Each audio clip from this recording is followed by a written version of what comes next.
So we'll talk about, again, what's happening in the world, what's happening with our future, and what I'm going to do is just take you around with a lot of pictures, open up some topics, and hopefully get some questions from you. I usually get some very good ones when I'm speaking and John King's in the audience from John, so we'll see what's up. Okay. For those of you not familiar with the General Aviation Manufacturers Association, we represent virtually all the manufacturers, everything from Boeing, corporate jets, Airbus corporate jets, all the way down, actually to UAVs, the major companies that are doing that, Zipline, Wing, and Amazon right now that are doing a lot of commercial deliveries. So a lot going on in all aspects of aviation. We do a lot of work for Boeing and Airbus commercial, as another voice up on Capitol Hill and with EASA on a lot of the programs that are going on. But we also represent the large MRO companies that are out there servicing general and business aviation aircraft. The importance of general aviation, a lot of times we don't talk about it. And right now we have an economic impact study that we just completed in Europe that really brings to light a lot of the ability of this industry to create jobs, but also the social dimensions of our industry. We have our economic impact study for the U.S. that'll come out. We'll announce it at our State of the Industry press briefing in Washington, D.C. in February. And it's timed specifically to be able to be available to the new Congress and to the new administration. So let me talk about that for just a second as a result of the elections last week. With President Trump as a president-elect, he's setting up his cabinet right now. Who will be Secretary of Transportation is still a big question mark. The transition team is working this hard. Dan Elwell, the former acting administrator, is one of those members of the transition team, and several other people that want to remain under the radar. But candidates right now that we know of that are actively seeking that job, one is Sam Graves, the head of the Transportation and Infrastructure Committee in the House, representative from Missouri. If Sam gets it from me personally, that would be awesome. He's a great advocate for general business aviation, was able to work bipartisanly to get the FAA reauthorization bill done this year. Another leading candidate for that position is Garrett Graves, a retiring congressman from Louisiana who decided not to run again. But he was the head of the aviation subcommittee in the House. Other changes that are out there will be very interesting on the Senate side. Now that the Senate is Republican-controlled, we don't know if the number is 53 or 52, but John Thune, if he becomes the Senate Majority Leader, that opens up commerce for Senator Ted Cruz to take over commerce. If Thune does not get it and Senator Cornyn or Senator Scott get that position, then Senator Thune will be the head of commerce. That's also very good for aviation because he's just very sharp, very strong supporter. So this will be some interesting times with a lot of changes. I think we're postured very well. There'll be a new chairman of House T&I most likely. We don't think that Representative Graves will get a waiver. Republicans have a 6-year limit. So a lot of stuff happening on the Washington front, and then in Europe, things have all changed too. So GAMA's an international association, so we have a lot of interest in what goes on in Europe. They have a new European Commission. Think of that as the cabinet and a whole new European Parliament. All the people we work with in the committees that of jurisdiction in the Parliament have switched out. But the good thing is that it's become more conservative in nature, not that liberal or conservative or bad one way or the other, but a lot of the Greens that were very anti-aviation are out of the Parliament now. So that's all good. What we do at GAMA, a lot is work with bilateral partners. So obviously between Transport Canada, FAA, the TCCA is Transport Canada, EASA in Europe, and then ANAC in Brazil, we work very closely. And now that Europe, after Brexit, has split off, we're working to set up what's their civil aviation authority and actually reconstitute it because they used to have a fairly robust civil aviation authority. And we work a lot of our issues through these bilateral safety agreements just because every product that we produce has to be able to be sold universally throughout the planet, and these are the major states of design that dictate that. If you look at our industry on the general aviation side, we are the true incubators of technology out there. You know, where did ADSB start? It started with the Capstone project out there. The innovations in engine technology, what we're doing to be able to develop sustainable aviation fuel. All of those things start in our sector. It's easy to start small and build up. Electric aviation, hydrogen, all of that starts in the general aviation sector. So a lot is going on with different types of propulsion, battery technology, and I'll get into a couple of those here in a little bit. If you look at fuel in the future, and I'm going to talk about avgas here a little bit later, but if you look at what we're doing on the electric side of the house, those of you that paid attention, the Velis out of Pipistrel, which is Slovenian made, we'll quickly follow with a couple electric aircraft. The Bioflyer will be one of those that are certified under what we call Part 23. And obviously now, people that have been paying attention, the Beta electric aircraft that is conventional takeoff and landing will soon be flying and certified to be carrying cargo. And that's a fully electric aircraft in its CTOL configuration. Its eVTOL configuration, what they call the ALIA, is still a few months out from certification. But not only are we doing that, obviously we're working a lot on sustainable aviation fuel. So those of you that have turbine aircraft operations, we're expanding the number of places that fuel is available. We're trying to expand on people's use of book and claim. Quite frankly, the uptake is not as much as we had hoped it would be, and it's purely price control. There's supply and demand. But the good thing is our sector, business aviation, is using a disproportional amount of the sustainable aviation fuel, mostly used by the manufacturers. So if you go and have maintenance done somewhere, or you go and pick up a brand new aircraft at any one of the jet OEMs in the business aviation sector, you will fly away with sustainable aviation fuel. So our uptake is pretty good. Large corporations that are very concerned about the sustainability footprint also have that fuel available to them. But again, it's price. If you're a flight department and you've got a budget to maintain, if you've got to pay an extra $1 or $2 for sustainable aviation fuel, that eats into your budget. So again, the more that the commercial airlines take and start having uplift as SAF, the more the price will start to go down. There's also confusion in the marketplace about when you say SAF, what is that? Right now, the majority of the blend that you see out there is 30% what's called the neat additive. So that's basically the fuel that's derived through non-carbon type of sources, whether it's feedstock from farming, bio-waste, greases, that kind of stuff. It's about a 30% blend. We're restricted not to go above 50% blend right now because the legacy fleet out there, you have to worry about aromatics in that fuel and you have to make sure seals swell properly. But all of the manufacturers are testing every new product to run on 100% SAF, which means 100% neat. So a fuel that is derived from non-carbon sources. So exciting times. We've got several bills in Congress that are working through on the farm front side versus Europe. The U.S. is very bullish on being able to farm to fly. As we switch to more ground vehicles running on electric, we'll be able to take that ethanol that's produced very extensively in our country, expand upon it. You have to refine it more to be basically SAF. But the availability is out there. There's a lot of arable land in the U.S. that we don't use or we pay people not to use that we're able to grow this fuel. Hydrogen, for a second, is very interesting. The fuels that are powering a lot of the aircraft out there are gaseous hydrogen. Gaseous hydrogen volumetrically is hard to carry. If you go to liquid hydrogen, there's a different story there. Again, the pressure vessel that you have to have for hydrogen fuel is very a lot of times it has to be cylindrical, so it takes up a lot of volume in your aircraft.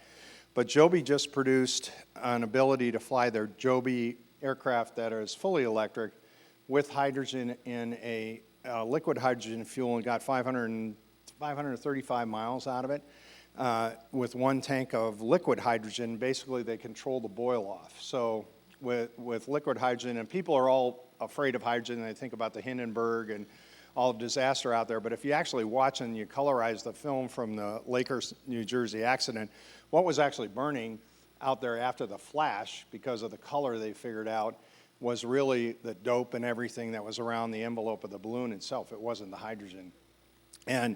But one of the problems that we have with hydrogen right now is that there is no FAA criteria for the amount of leakage that you can have. There is obviously a certain amount of leakage that you can have when hydrogen boils off that it's not flammable.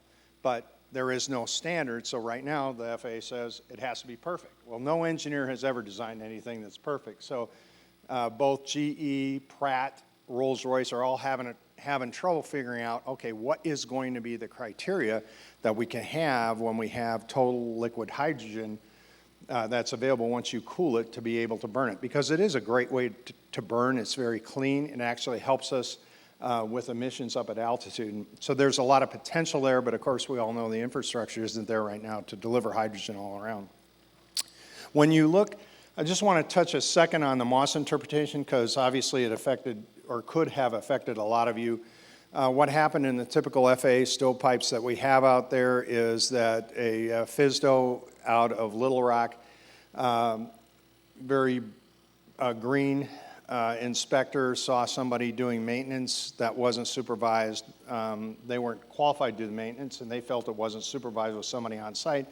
And instead of going through their own chain to understand how we do business and maintenance, they went right to legal.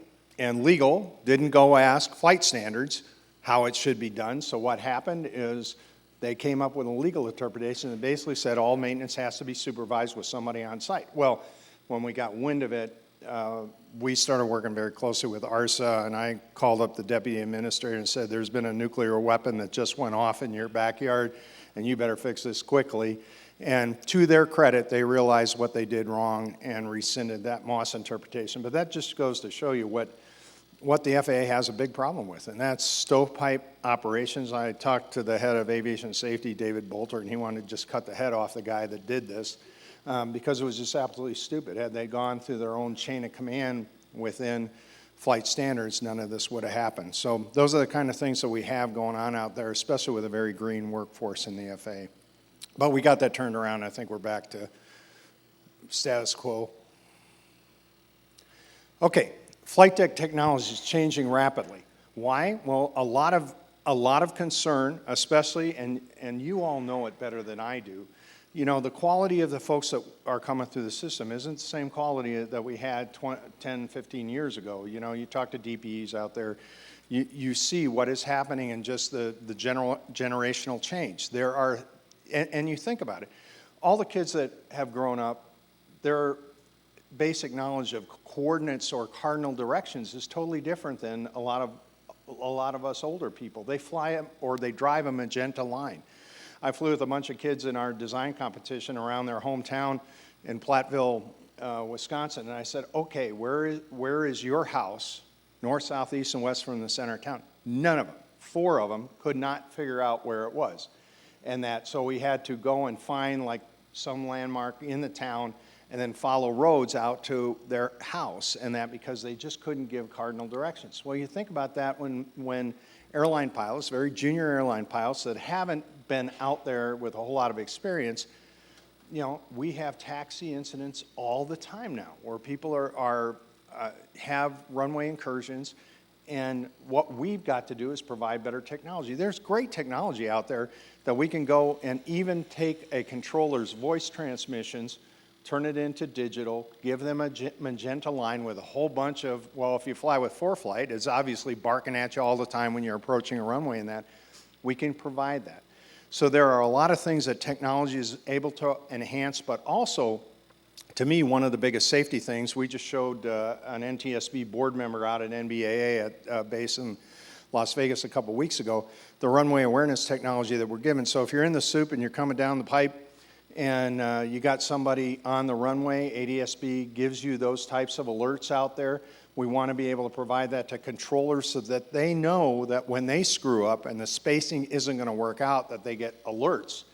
If you think about what happened in Austin when the 737, Southwest 737 came on the runway, the controller didn't remember that first flight of the day, you generally have a longer run-up to be able to make it, to basically do your safety checks than you do second, third sortie of the day.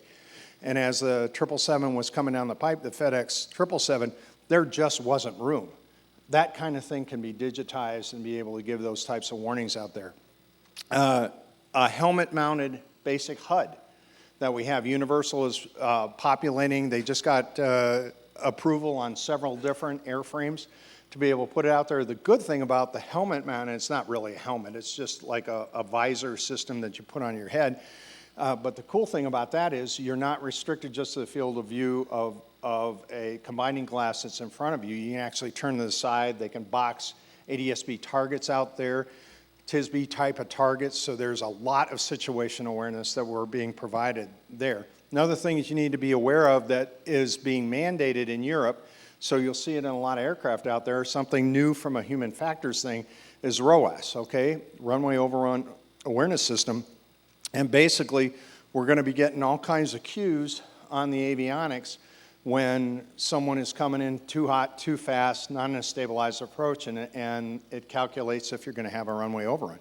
But it's just something out there that at first is going to be a distractant when that pops up there, and something that we're going to have to be able to teach young people to be aware of and how to use it properly. But Europe is only giving us a year and a half to have this on all aircraft, basically business jets, that are out there, but that's something we're going to have to start training to. Okay, let me switch to advanced air mobility. Now, there had been all kinds of definitions floating out there. The FAA had a different one than NASA used, and the DoD used, and everything. So we were able to get everyone together, and I'm sorry for the scintillation on the projector here, but you can see that if you read the definition, what we got everybody to coalesce around is, first of all, it's not the low-altitude drones that are operating below 400 feet. Now, there are drones that will go above 400 feet that have to integrate into the National Airspace System. We have included those. But below 400 feet, what we're doing is we're exploring very robustly. If you go down to Dallas right now, total integration between two different operating companies using basically the uncrewed traffic control system. It's called UTM. And basically it's deconflicted. It's so sophisticated now, there's an elderly couple that orders from one Walmart out in Dallas right now that order everything because they're pretty homebound. And they have, I think they have 7 flights a day that they have packages and things dropped off because you can't carry a whole lot of weight yet on these small vehicles. And but the company that was delivering it, Wing, just said, well, we don't want these drones flying over the same person's house every day to get to this elderly couple, so we're going to randomize the routes. And they're going to take it different ways. It doesn't really cost them a whole lot more to do that. And that's how sophisticated the algorithms are that they're able to use. And if you ever get an opportunity and go visit down there in Dallas, they've taken part of the parking lot, they fence it off and call it a nest.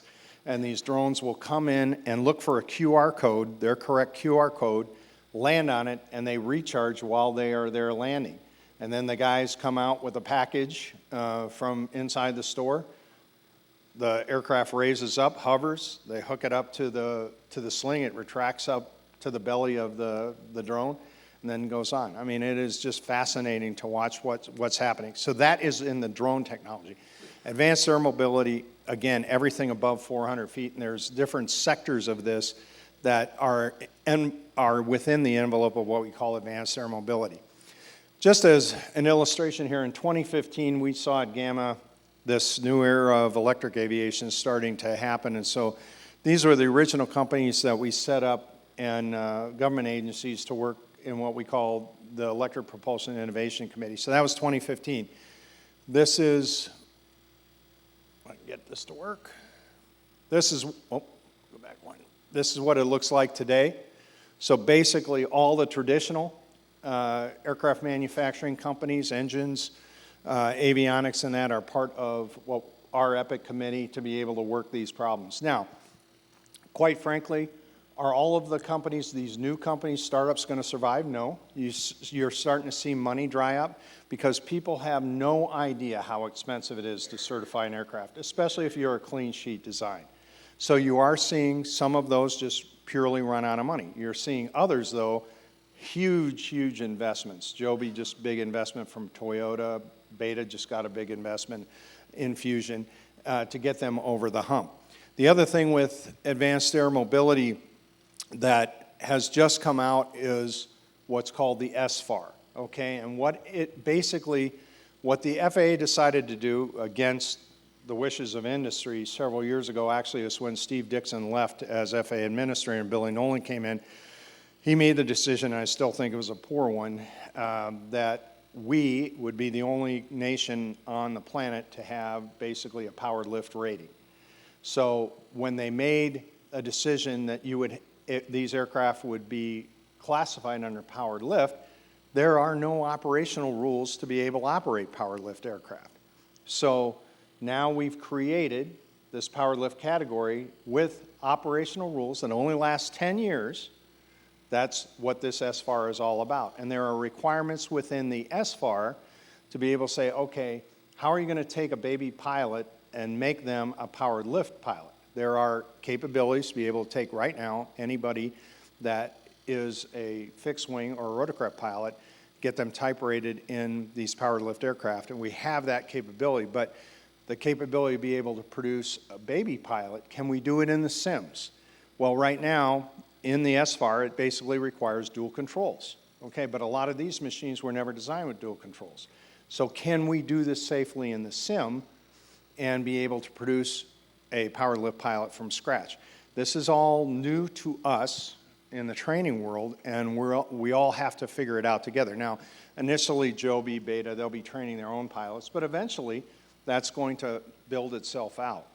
At the same time that we're working autonomy for a lot of these different vehicles. Other things that are happening in this arena of advanced air mobility is, I've talked about the hydrogen propulsion, and as we look at what the potential is for hydrogen, if we can figure out the infrastructure and the delivery methodology for it, to be able to power a fuel cell really gives us a lot of freedom of movement to be able, especially on smaller aircraft. Again, on larger aircraft, though, when you have to cool this and then transmit that fuel to the engine itself, you can obviously burn it. Hydrogen's easy to burn. But in the transmission of cryogenically cooled fluid, all kinds of crazy stuff happens with electrics. And that's something that all the engine manufacturers are working on right now because it is a fairly complex problem to solve. Okay, simplified vehicle operations. We all know that we made flying simpler. We talk about autopilots a lot. We talk about the ability of auto-land, to be able to push a button if a pilot or crew member sees it in distress. That was a pretty big monumental shift at the FAA when we were able to get that certified. Safe Glide or Smart Glide that Garmin has saved a lot of people in being able to tell what ring, given their certain parameters and using the envelope protection system on the aircraft, how far they could actually glide with an engine problem, and probably if they can make the airfield, it gives them confidence they can. But I've had a lot of friends that have landed short in a field because the system told them, hey, you can't make the field that you thought you could.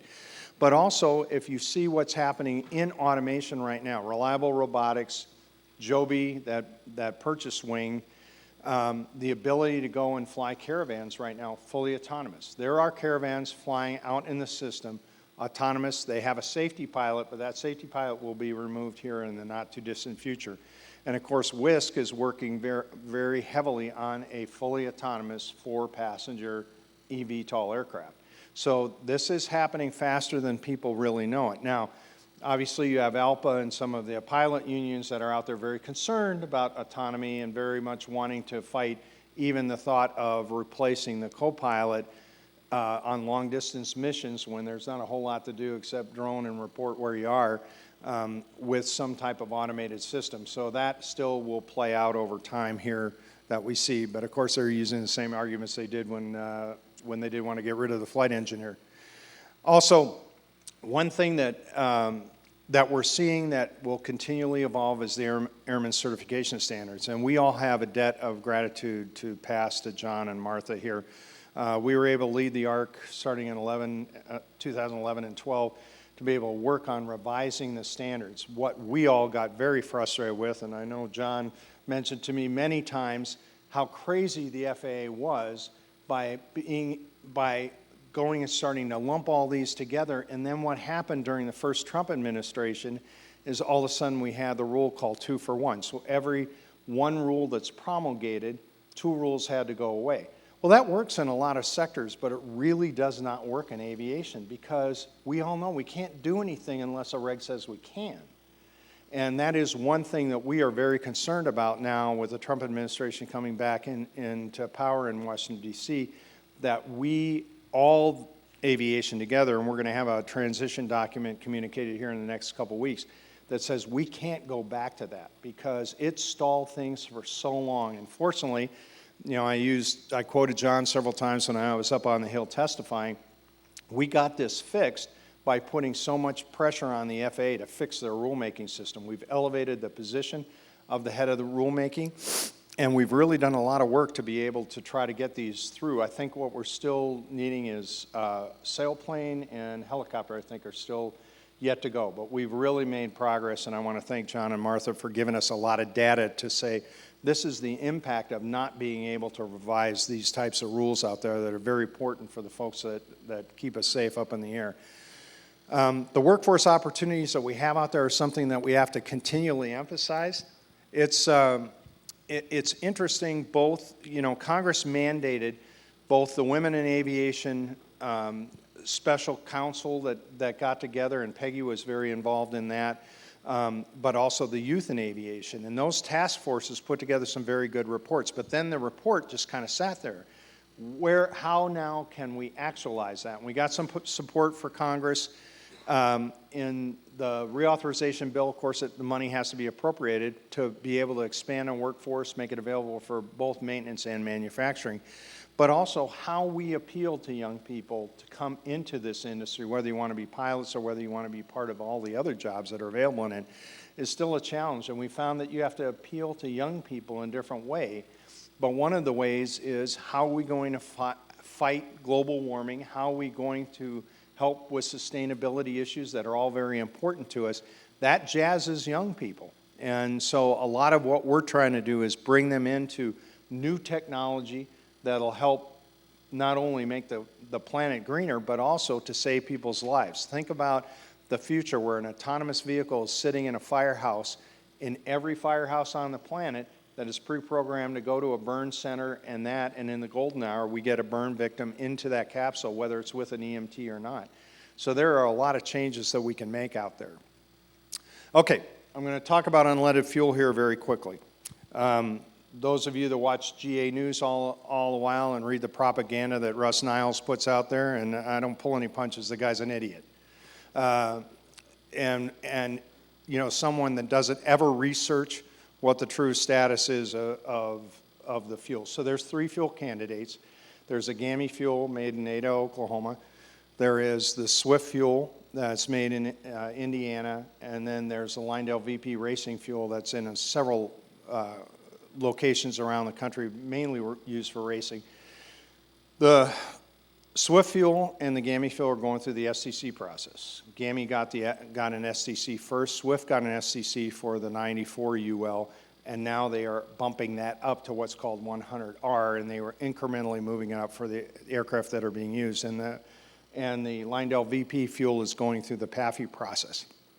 So what's the difference between the fuels?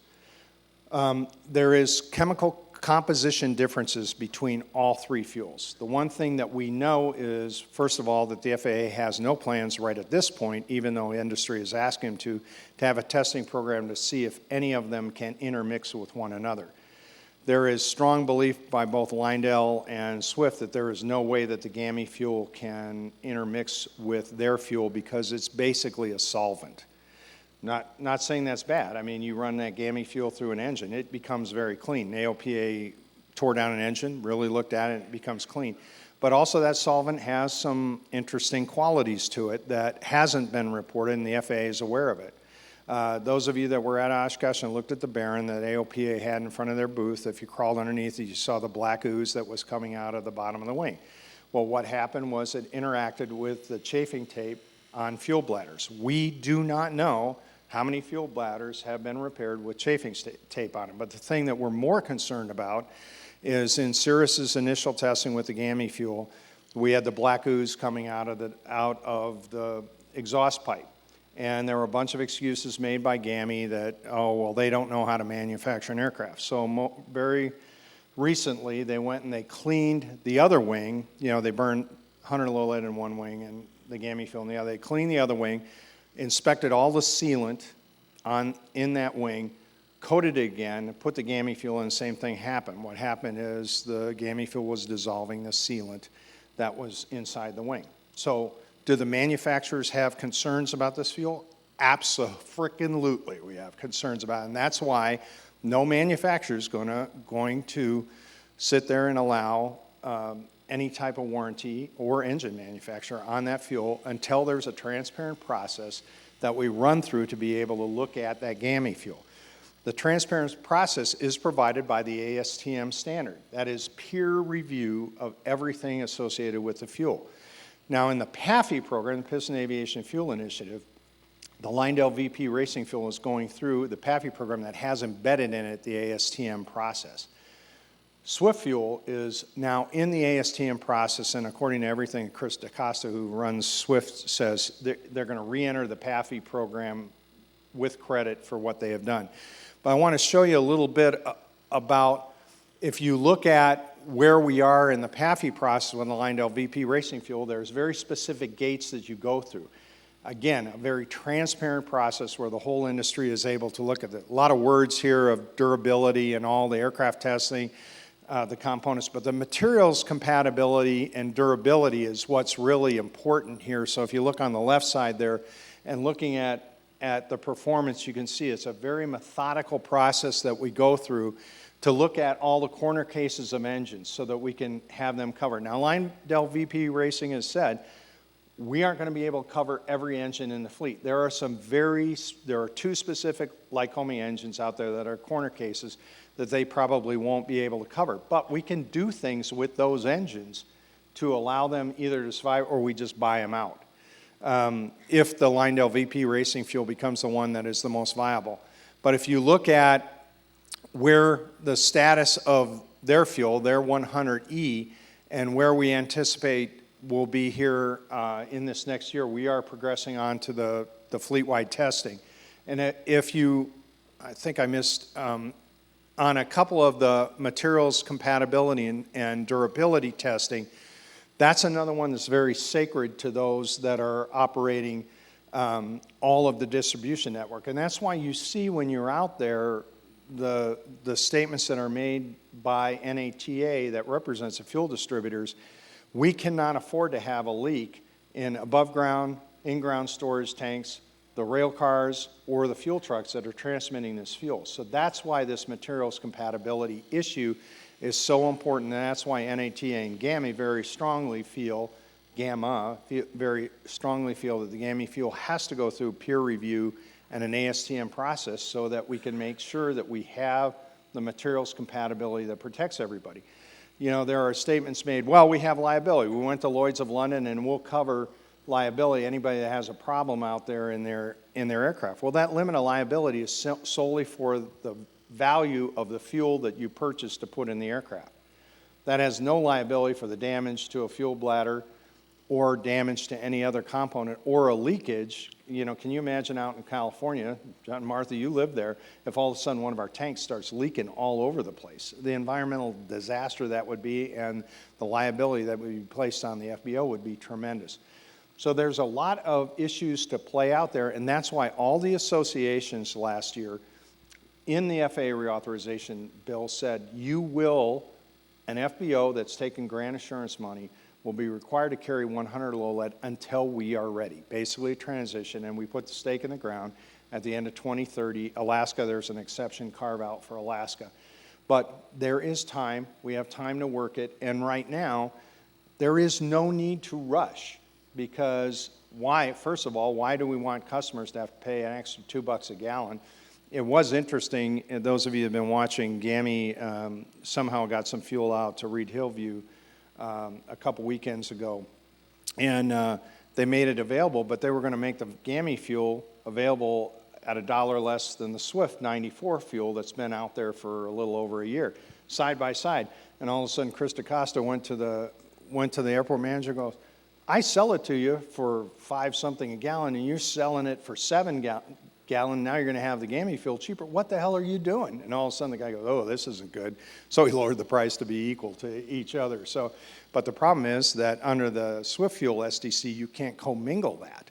So if you're flying a 172 out there and all of a sudden you go and you have the Swift SDC, and all of a sudden the next time you go and if you purchase the GAMI SDC, you mingle the two together, that's not good and that's not allowed. So GAMI allows it going one way, but Swift doesn't allow it the other. So that's how complex this whole issue is, and it's very difficult. One last thing I want to say on rulemaking. Peggy's going to talk about Mosaic this afternoon.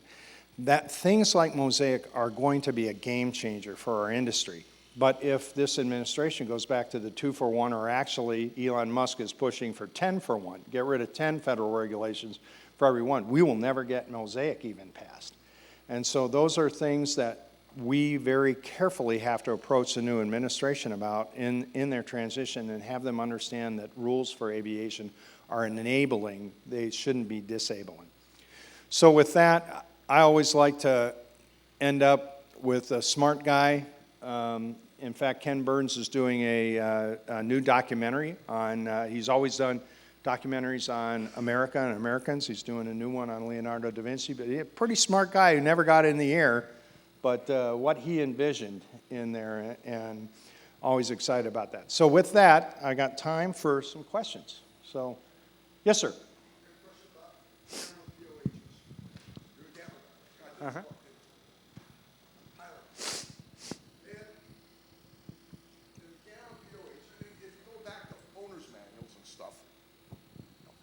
We always have time to climb data at VY in airplanes. And every manufacturer says, hey, we don't recommend you climb at VY.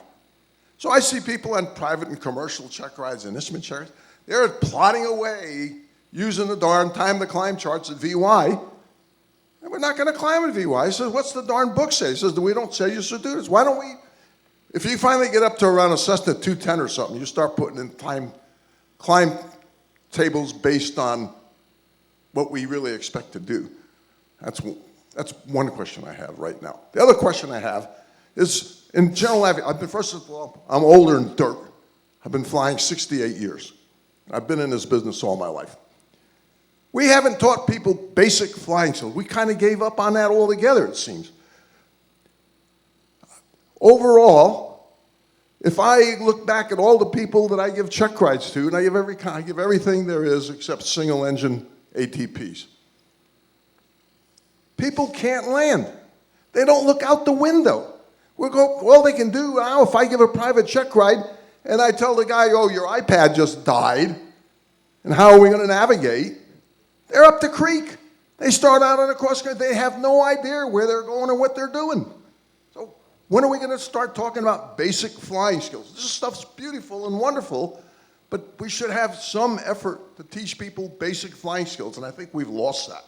The FAA is dumbing down stuff. We don't do really slow flight anymore. Oh, we don't want to hear the stall warning horn. Right? Somewhere along the line, we've got to start talking about, do people really learn how to fly the airplane? Well, I'll go start with your last comment, sir. I couldn't agree with you more, I think. But, you know, you look at, we're in that interesting phase, and we probably are all going to be out of business, and probably not before I die, but soon after, where they won't need us anymore. These aircraft are going to fly autonomously, and it's how much technology you want to offer. Now, I look at, you know, one of my best friends is Mark Van Tine, the head of Jepson, and he ought to have a statue erected to him because he basically made it capable for us to use an iPad in the cockpit, and we don't have to refresh our pubs every 30 days. And I mean, as a lieutenant, I can't imagine how many pubs I have refreshed for captains and majors in the squadrons that I was in the Air Force. We have that capability. We have runway alerting. I talked about the magenta line and everything.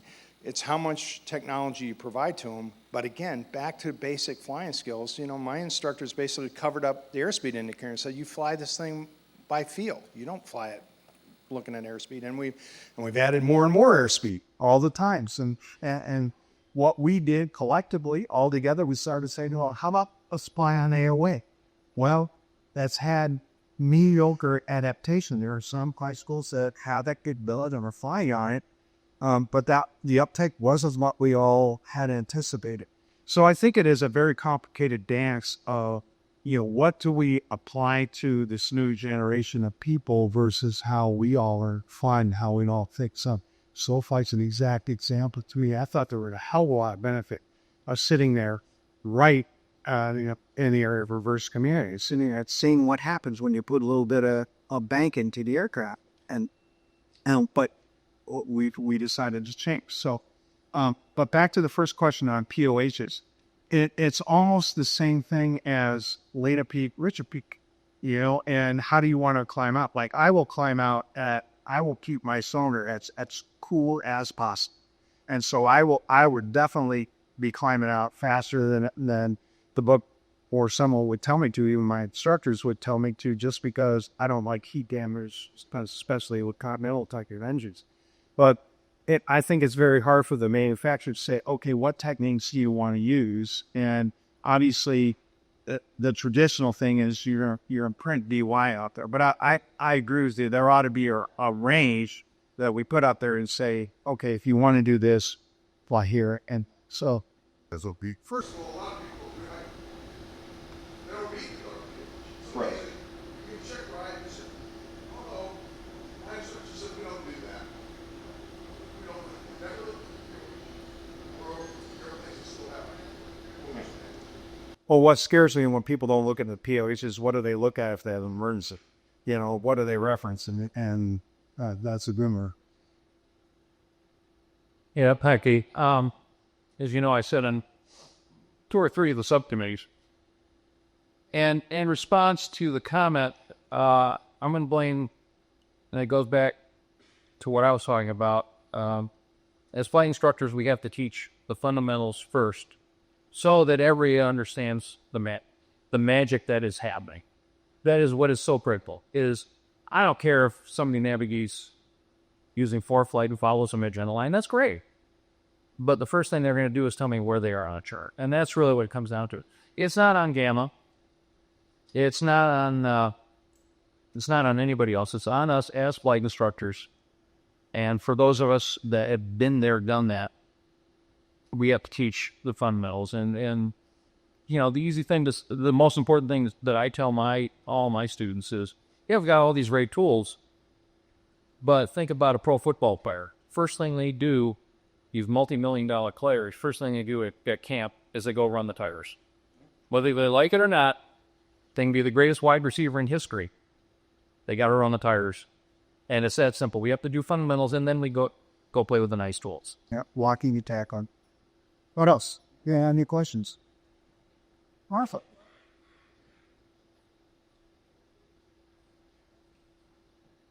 The requirement for the runway overrun advisories, is that going to be retroactive for all aircraft or just air? No, it's all forward fit.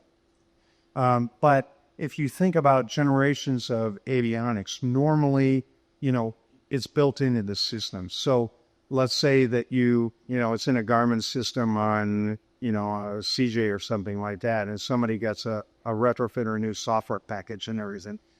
You may actually see that in those aircraft. So it's amazing, if you look at our transition from steam gauges to glass, but how quickly that generation of glass even has turned on. Because people, see that capability and they want it, or they just see mere functionality that's available to it. So it is interesting. One of the things that we're talking up at ICAO, but also with the NTSB right now, is why in the 21st century are we talking about a box increasing the capability of a flight data recorder to be ejected from an aircraft, so then it has a flotation device and floats on top of the water, where we have now satellite technology out there where we can burst all of this information in packages periodically, whether it's every 30 minutes, and then if an aircraft hits the parameters where they would eject a flight data recorder, we just burst it all. It's very hard to get people to think about what we can do in this day and age, especially with Starlink Galileo now coming out, all these little Earth orbit satellites to be able to bounce information back and forth. So what's going to happen in the next 20 years with this capability is it's truly amazing. Anything else? So with that, thank you, and I'm around the whole time, so if anybody wants to dive into ADVAS or any other the other discussions, feel free to catch me and grab. Thanks. Thank you, Bunce.